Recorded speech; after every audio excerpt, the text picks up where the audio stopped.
Our show this weekend features a phenomenal talk from Judge Andrew Napolitano, the great constitutional law scholar and judicial analyst at Fox News, and we're very honored and pleased to have him not only as a Mises Institute board member, but also as a faculty member during our week-long Mises U program in the summer, where he just finished teaching a class on the Constitution and the free market to our students. But he also gave a talk that week, a really excellent talk on the First Amendment and what it really means and how it interacts with the rest of the Constitution. So if you like Judge Andrew Napolitano or you're interested in the First Amendment, stay tuned for a great talk. The class that I will be teaching this week is the Constitution and the Free Market. And in that class, we will examine the four parts of the Constitution that have been grossly exaggerated by the Congress, by the various presidents, and by the courts. And those are the areas that permit the Congress to interfere with the free market: the Commerce Clause, the spending power, the taxing power, and the Contracts Clause. But tonight, we will discuss something, a very simple declaratory statement in the Constitution, and how it came about and what it means today. This is, of course, from the First Amendment. And most of you know this line, just like you know all men are created equal and endowed by their Creator with certain inalienable rights, and among these are life, liberty, and the pursuit of happiness. Jefferson and the Declaration of Independence. This is Madison in the First Amendment. Congress shall make no law abridging the freedom of speech. A simple declaratory statement. And I often start by asking what I candidly confess is a trick question, and that is, which is the most important word up there? Now, when I ask this to law students who've already studied the First Amendment, most of them will say, well, it's got to be freedom. Some will say, well, it must be speech. Well, what the heck is left? It's got to be Congress. So right there is the most important word up there, the freedom of speech. Why is that so important? Well, that makes known to posterity the view of the framers that the freedom of speech preceded the Congress, that it came from some source other than the Congress. This declaratory statement is what we call a negative right. It guarantees you, if the guarantee were worth the paper it was written on, it guarantees you that Congress will not interfere with the freedom of speech. It doesn't say Congress shall grant freedom of speech. It doesn't say Congress shall create freedom of speech. It says Congress shall make no law abridging the freedom of speech, implying that the freedom of speech comes from somewhere other than the Congress. So where does it come from? So I'm writing down NL for natural law tradition. I'm writing down PS for positivism. This is the enemy. And I'm writing down NAP, not because it's the first syllable of my last name, but because it stands for the non-aggression principle. So the little bit of history here. This is an amendment to the Constitution. This is not in the Constitution. This was not in the Constitution when it was ratified by the ratifying conventions in the 13 states in 1788 and 1789. But it was pretty much promised by the people who wrote the Constitution. The Constitution was written in secret in the summer of 1787 in Philadelphia. James Madison kept the notes, and James Madison was the scrivener, and much of James Madison's language found its way into the Constitution.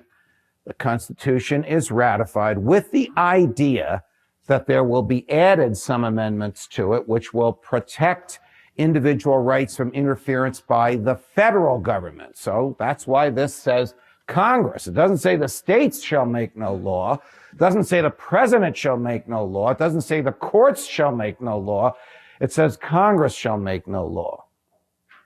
Because the fear of Madison and Jefferson was that Congress would get out of control. So now George Washington is the president of the United States, and James Madison, known as Little Jimmy. I would like to stand next to Little Jimmy. He was about 4'8". Even I would look like a basketball player next to Little Jimmy. Little Jimmy was a congressman from Virginia who was the chairman of the committee assigned, imagine this, to write the first 10 amendments to the Constitution of the United States. And little Jimmy initially was persuaded by another enemy of ours. We actually have an expert in the room on this enemy. Professor Tom DiLorenzo is the country's expert on Alexander Hamilton. Hamilton persuaded little Jimmy that we didn't need amendments to the Constitution. Could you imagine the government interfering with fundamental liberties after that war we just fought against the king? It's not going to happen. Wait a minute. Didn't you want George Washington to become a king? Well, yeah, right. Didn't you want him to serve for the rest of his life? Yeah, all right. Didn't you want some central bank that was going to regulate all economic activity unaccountable to enrich itself? Well, yeah, all right. But we don't need these amendments to the Constitution. Thomas Jefferson persuaded Madison that we did. And the actual language that survives into the First Amendment was suggested to Madison by Jefferson. So Madison and the Committee of the House of Representatives originally proposed 12 amendments to the Constitution. They were abbreviated down to 10. And those 10 are commonly referred to as the Bill of Rights.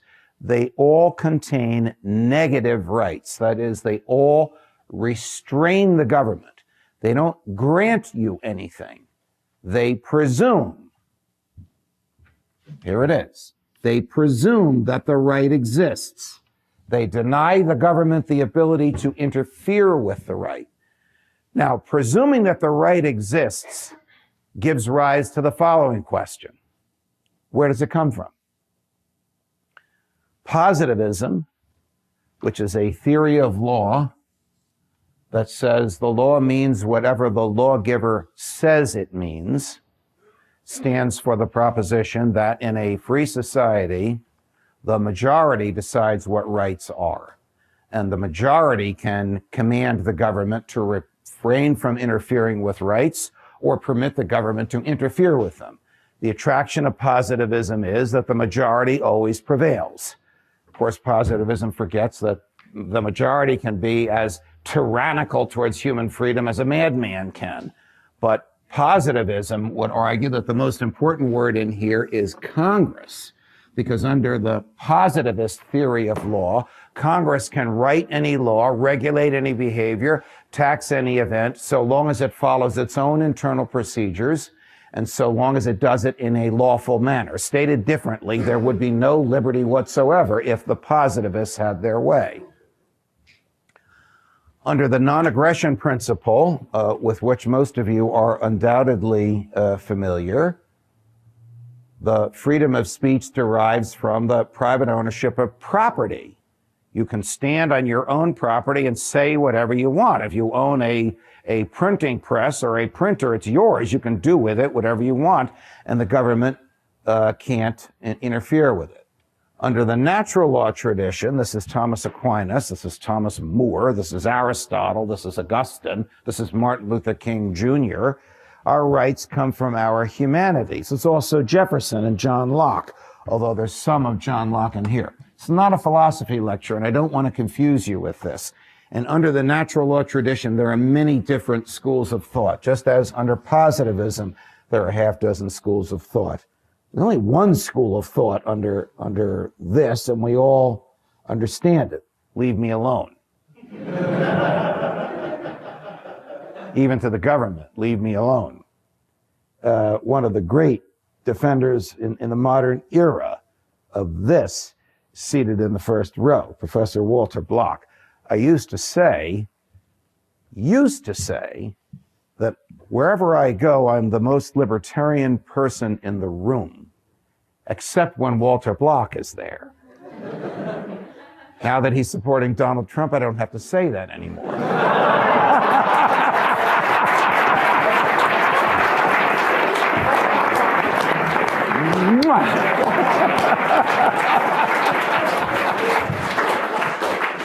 All right, back to this. The states ratify this. Now, in here, in the space that I've removed, are the religion clauses, and in here are the right to petition the government for a redress of grievances and the free association clauses. I just want to talk about speech. So this is the language that survives today. The presence of "the" makes it clear that the framers understood from the natural law tradition that the freedom pre-existed the government and came from our humanity. Jefferson made this argument in the Declaration of Independence. I recited the language for you a few minutes ago. And it's the iconic phrase, all men are created equal and endowed by their creator. You don't have to believe in God to accept natural law theory, though much of it is Catholic in origin, and endowed by their creator with certain inalienable rights. And among these is life, liberty, and the pursuit of happiness. Endowed by their creator and inalienable rights is sufficient language for us to argue that the country accepted natural law tradition at its birth, and that this is a manifestation of it. The fact that the framers understood that the freedom of speech pre-existed the Congress and the government that they were creating. So now we ask a question. If the states which ratified this ratified another amendment rescinding it, would we still have the freedom of speech? And the answer to that is it depends upon which of these theories you accept. If you accept the non-aggression principle, you'd have the freedom of speech on property that you owned.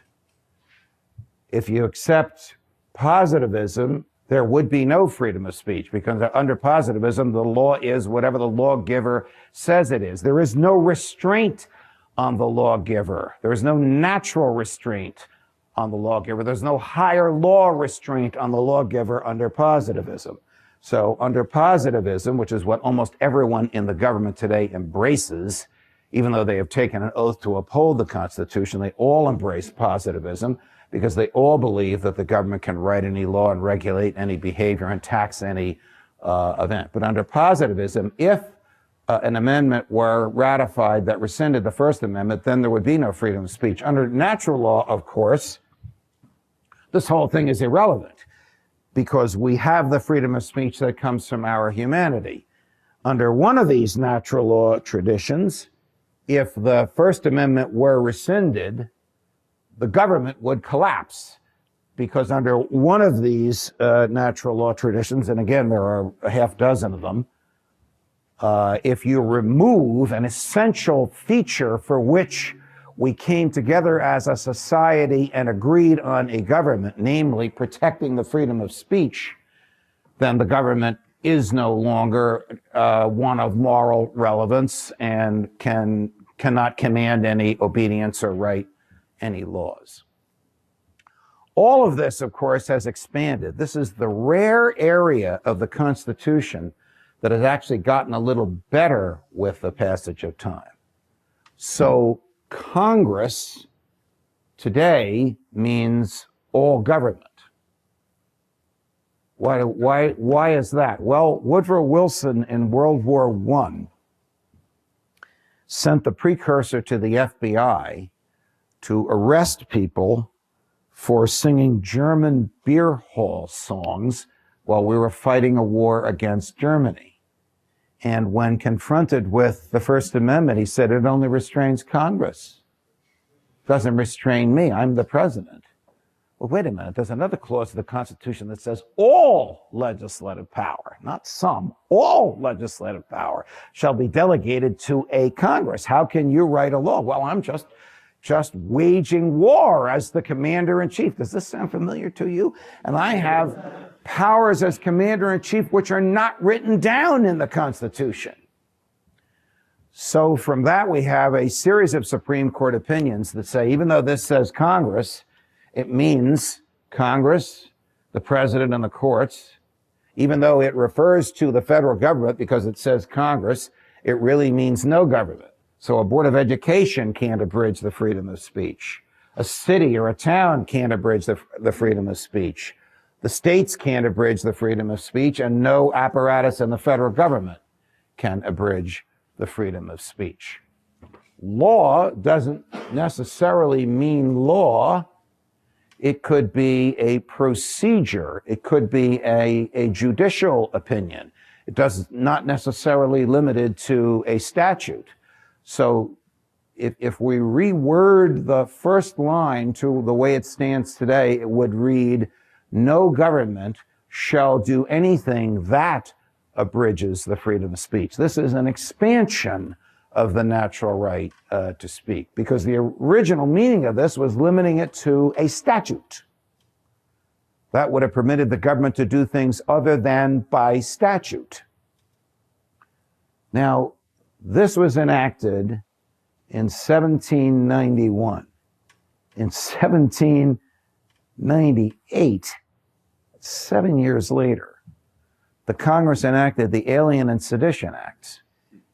The Alien and Sedition Acts made it a felony to utter words to bring the government or the president or the Congress into ill repute. How could, that's the wrong word, ill repute, disrepute. How could the same generation, in some cases the same human being that wrote, Congress shall make no law abridging the freedom of speech, 7 years later enact a statute that abridged the freedom of speech? Well, 1798 was just a few years after Louis XVI's head was cut off, and the French Revolution, and there spread through the United States of America something that is inconceivable to us today: fear of the French. And this fear of the French caused them to enact the Alien and Sedition Acts, which basically said, we're looking for people to live here. Translation, we need taxpayers. We're looking for people to live here. If you come here and live here and own real estate and you're over 21, you can become a citizen immediately, unless you're French. Then you have to wait 14 years before you can become a citizen. And by the way, once you come here, and for everybody else that's here, be careful what you say. Don't bring the government into disrepute. My dear friend Lou Rockwell has opined that this is an example of what St. Augustine warned about when he warned about libido dominandi. Not the kind of libido you might be thinking about. Libido dominandi is the lust to dominate. It is part of original sin. It is something we all have. It's part of human nature. It's the reason there needs to be a restraint on government. People like Ron Paul or Lou Rockwell or Walter Block or Andrew Napolitano don't get elected to government because we would shrink it. In the case of Block and me, we would shrink it out of existence.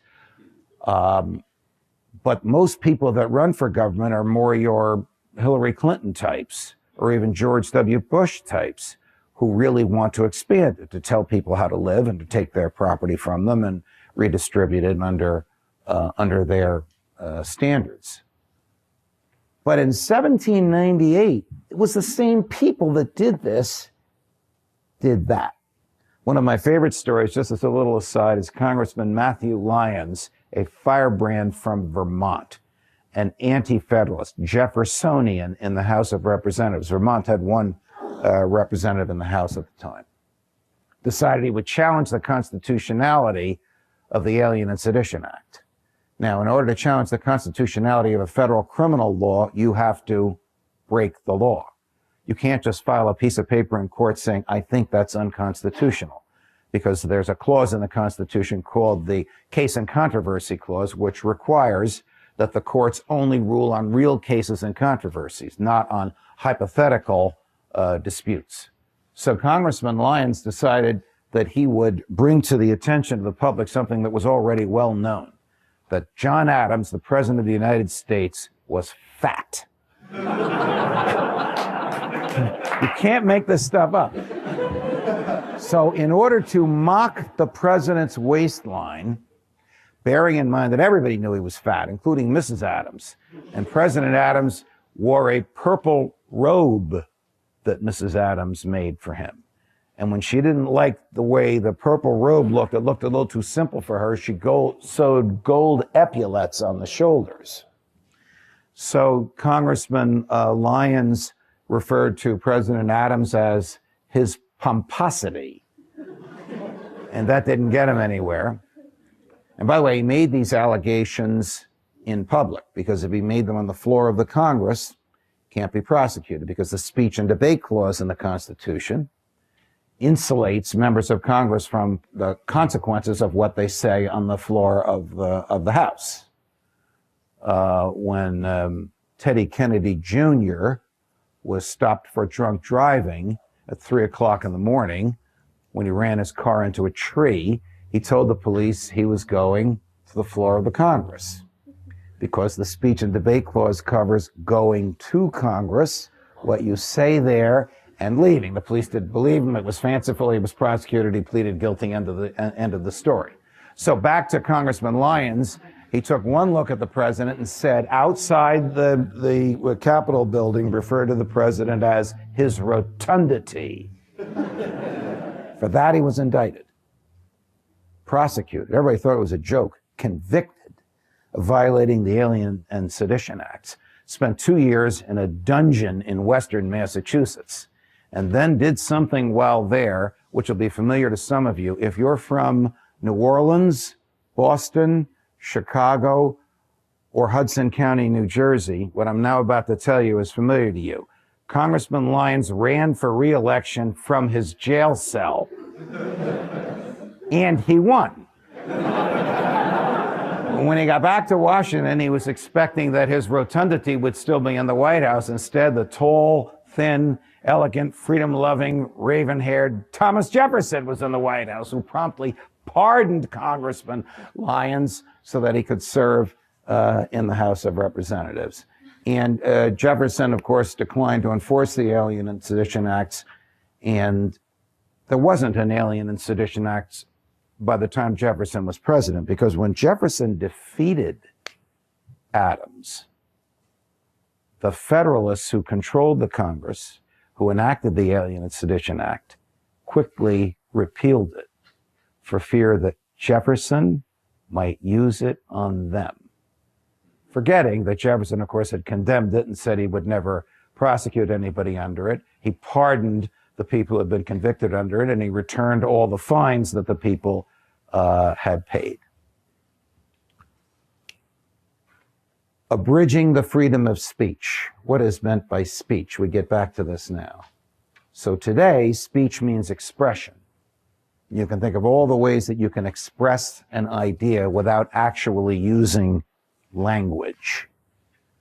This has been expanded, obviously, to include that. But it has also been expanded to include the opposite of speech. What would be an example of the opposite of speech? When Thomas More was charged with treason and he chose to defend himself, the act of treason was the refusal to consent that the king, Henry VIII, was the head of the church on earth.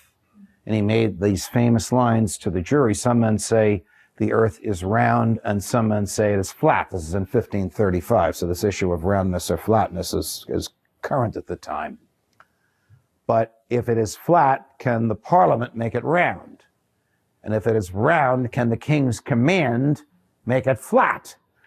Now, of course, everybody knows the answers to those questions. Common sense tells you the answers. The parliament and the king, for all of their power, can't change the shape of the earth. But it was an argument for this. It was an argument for the natural law, that the same natural law which gives us the right to make free choices. I'm pointing to my heart, the origin of the natural law, the right to make free choices without a government permission slip. The corollary to that is a restraint on the government when it wants to interfere with our natural rights. What natural right was Henry interfering with when he demanded that Thomas sign the oath of supremacy? The answer to that question is the same answer to the question of what is the opposite of speech? Silence. So Congress shall make no law abridging the freedom of speech. Not only says you can say what you want, it also says that the government cannot force you to speak because you have a natural right to remain silent. Of course, this natural right was violated in Thomas's case and Thomas More's case, and in the case of thousands of others who were butchered by Henry because they too refused to sign the oath of supremacy. This is very important today, the right to silence and the right to free speech, because the government will sometimes do things to chill speech, to give you second thoughts before you express yourself. Now, I often, when I give these talks, where my jacket is, my iPhone's in the pocket. I don't have to take it out. You all know what an iPhone looks like here. So I often hold up, may I, Ricardo? Yeah. Okay, I'll hold up my iPhone, and I say I want everybody to turn their iPhone on, even though today, of course, you can't turn it off. Turn it on, because I want President Obama and the NSA to hear everything I'm about to say. Everybody laughs. But today, of course, it's not a joke, because whether it's on or off, that is, whether the screen is dark or not, it is still a recording device, which will record a reasonable distance from its location, whatever it hears, and will also tell the government wherever you go. So, if you know the government is going to hear whatever you say, will you think twice? Thank you, Ricardo. Will you think twice about saying it? That's called chilling. Government behavior, on its face neutral, intended to give you pause before you talk about or criticize the government. That is unconstitutional. That is subsumed in this as well. So you can see how this has expanded substantially from the simple declaratory statement, Congress shall make no law abridging the freedom of speech. This means all government. This means do anything using the power of the government. This means that we are wedded to this, that this freedom either comes from here, from our natural right, from our ability to make free choices without seeking a government permission slip, and this is only one of them. This is just speech.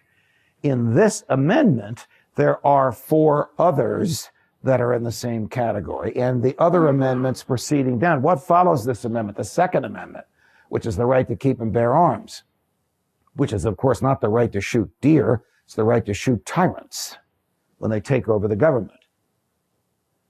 The Third Amendment, which is the right to keep the government out of your property when they want to use it for military purposes. They have to have your express permission. The Fourth Amendment, the quintessentially American one, which Justice Brandeis called the right to be let alone. The right to say to the government, that's my threshold, stay the blank out. All of these rights are negative rights. That is, they prevent the government from interfering with a pre-existing liberty. Pre-existing because it comes from our humanity, pre-existing because it's on our property. 3 essential elements for property. If one of these is missing, it's not private property. The right to use to its highest and best use. The right to alienate, lease, mortgage, sell. And here's my favorite, the right to exclude. The right to say to anybody, including the government, you can't come on this property. This, of course, forms the basis for our rights as well, because if private property is truly private, if we truly own it, then we can keep anybody off it, including the government. Fourth Amendment gives you the circumstances under which the government can come on it, and the government must jump through a lot of hoops, including going to a neutral judge and explaining to the judge under oath the existence of criminal activity on the property and why there's no other means than invading the property for them to get on it. I love this subject matter because it is the rare, happy subject matter about the Constitution, where I can stand here and explain to you, as I'm attempting to do now, how the freedom of speech has expanded, not contracted, since this was enacted in 1791.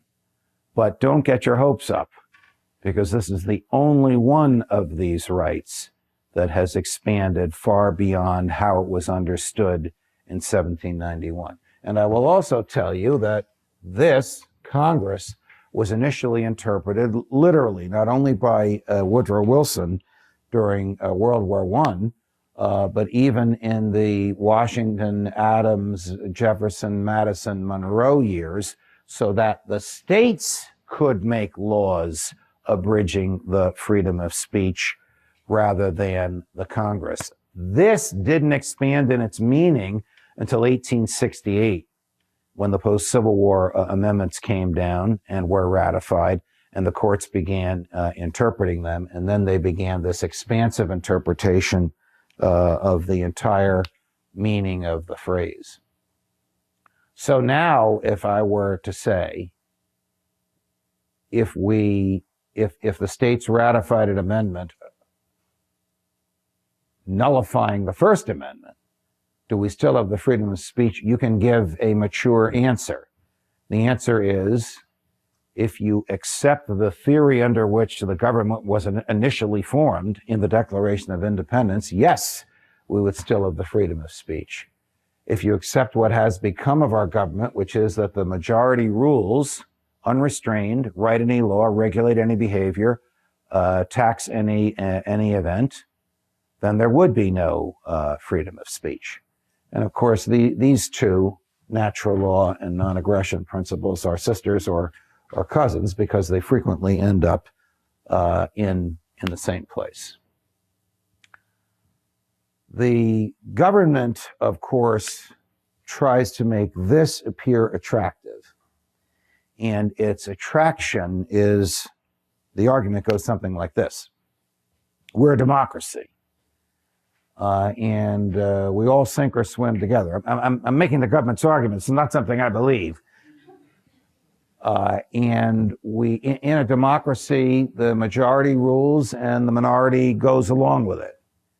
And it is beautiful that we can always change our leaders and change our laws by majority rule.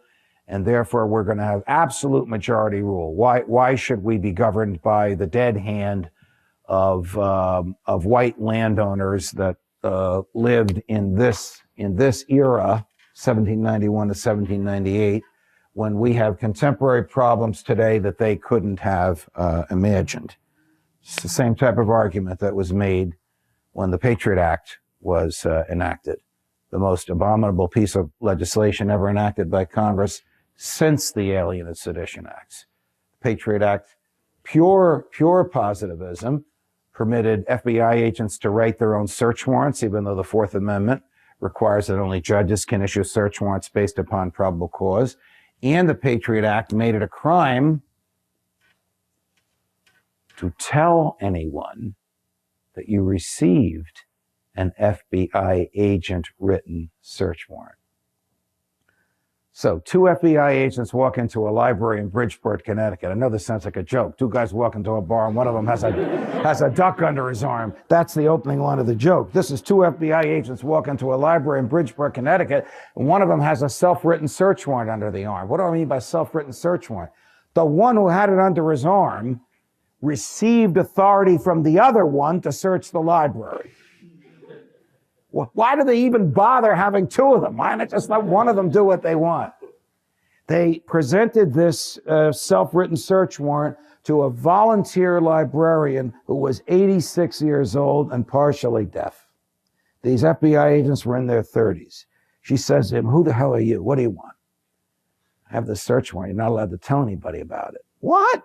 She hands the search warrant to her 75-year-old assistant, and they try and figure out what it means.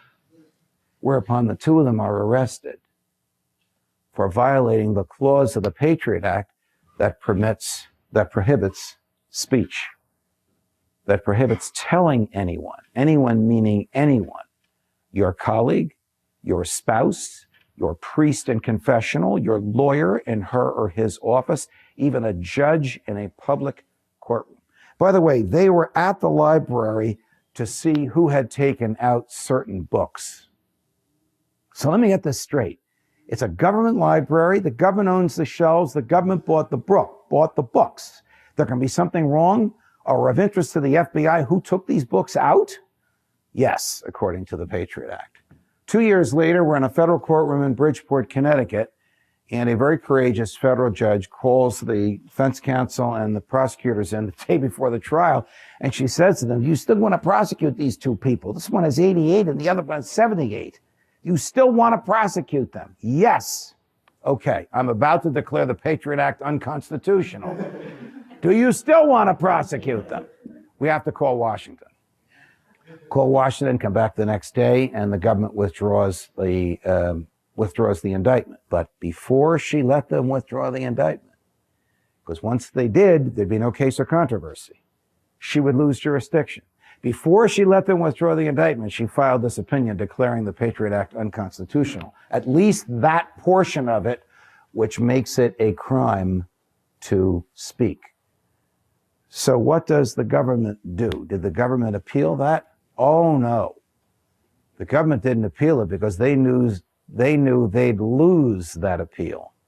And instead of just having one single federal judge in Bridgeport, Connecticut, saying you can't punish speech, particularly speech about the government, particularly speech about a document the government has handed you, if the Second Circuit upheld that, then that would have been the law in the whole North or Mid-Atlantic states of the United States. And if the Supreme Court ever upheld it, it would be the law of the land, and the Patriot Act would be gone.